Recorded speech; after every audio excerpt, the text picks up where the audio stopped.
Welcome to Lillian's Test Kitchen. My name is Lillian and I make grain-free, dairy-free, cane sugar-free, and soy-free recipes for the very first time on camera. Kick it.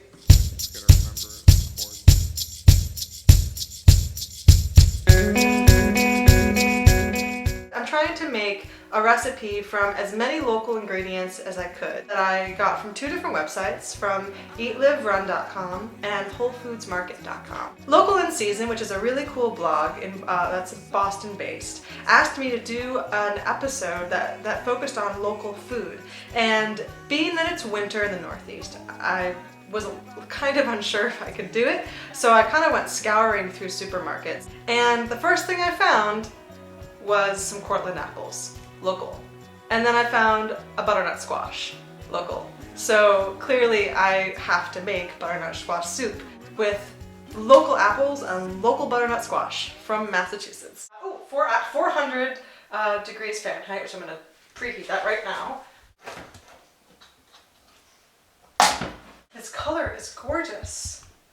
Isn't this the prettiest color ever? It is. It's almost fluorescent. I know. I'm sure it's local and not radioactive. So, okay.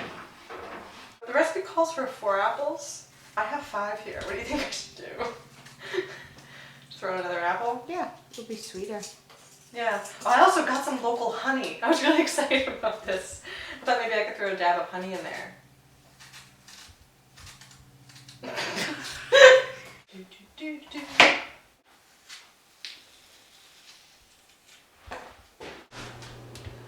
Take the squash out, only to put the apples in.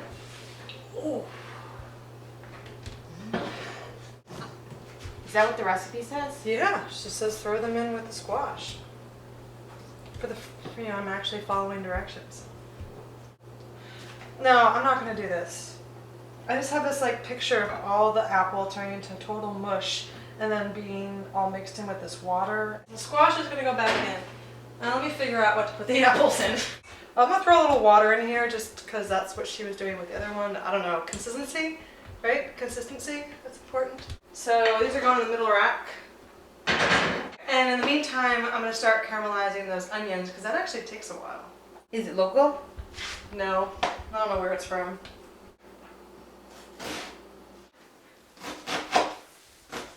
I want to cover the whole bottom of the pan. I'm gonna let it heat up on high for just a sec.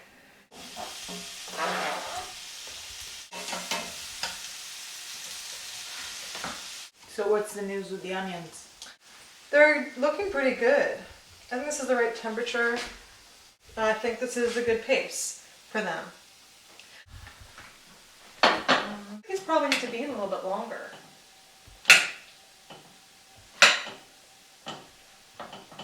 I'm going to put these back in.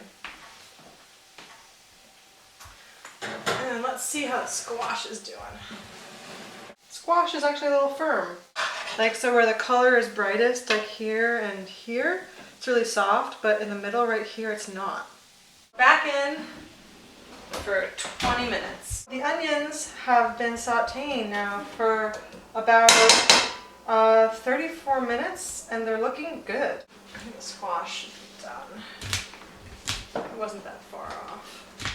And the apples, yeah, I think they're good enough. Squash. Oh my god, the liquid is almost gone. Yes, squash looks good. Scoop out the seeds. Wow, that was easy. Then scoop out the squash directly into this pot, which is where the magic will happen. And the inside isn't quite, this part isn't quite as cooked as the other part. What is that in your hand? So I have here I made some homemade chicken broth, and she calls for 2 cups of broth. A little bit in there, and let's see how this works. I'm actually really nervous that this is, I definitely need more liquid. Okay, now it's working. And here's some more broth in. So that's 2 cups of broth.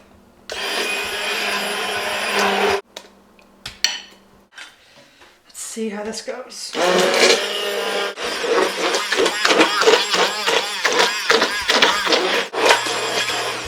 Okay.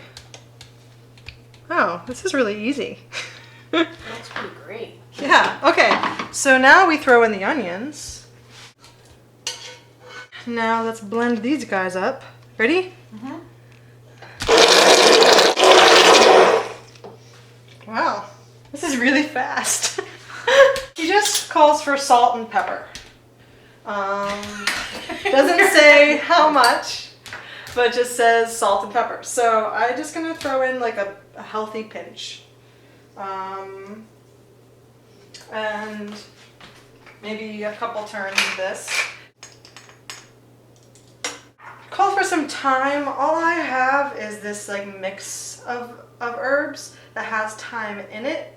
It's got rosemary, cracked fennel, thyme, savory, whatever that is, basil, tarragon, dillweed, oregano, lavender, chervil, and marjoram, something I can't pronounce. I think it should be good. We got some sage. Just says sage. So either I wrote down that or she didn't actually say how much. So I guess I'm just gonna, I'd say that's like a tablespoon. And then for no other reason other than I found it and it's local, I'm gonna put some honey in here. I hope it's not too sweet though. I don't know if it's gonna be, but it's gonna have to go in because it's local. They're from Billerica, Massachusetts. Huh. I mean, it has to happen. They make the honey in Billerica? Yeah. Of honey.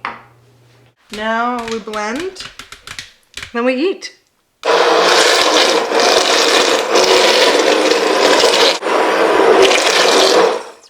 All right. I think that's it. It's pretty great. I can taste the honey. Mm-hmm. It feels very local. I mean, I just said that I like the herbs, but a few of them feel like they're a little bit too big. Maybe it's the sage. Yeah. So maybe crush it up a little bit more. I don't know. It's like very comforting too. Yeah? Yeah. It's not too sweet. It's not. It's just maybe I would add like maybe more onions or more garlic or something. This is really good. I guess I was worried that the herbs would overpower it because the herbs are the strongest smell, but they don't. They give it a nice sort of balance of flavor. Ooh, but some of the sage is too big. Oh, yeah.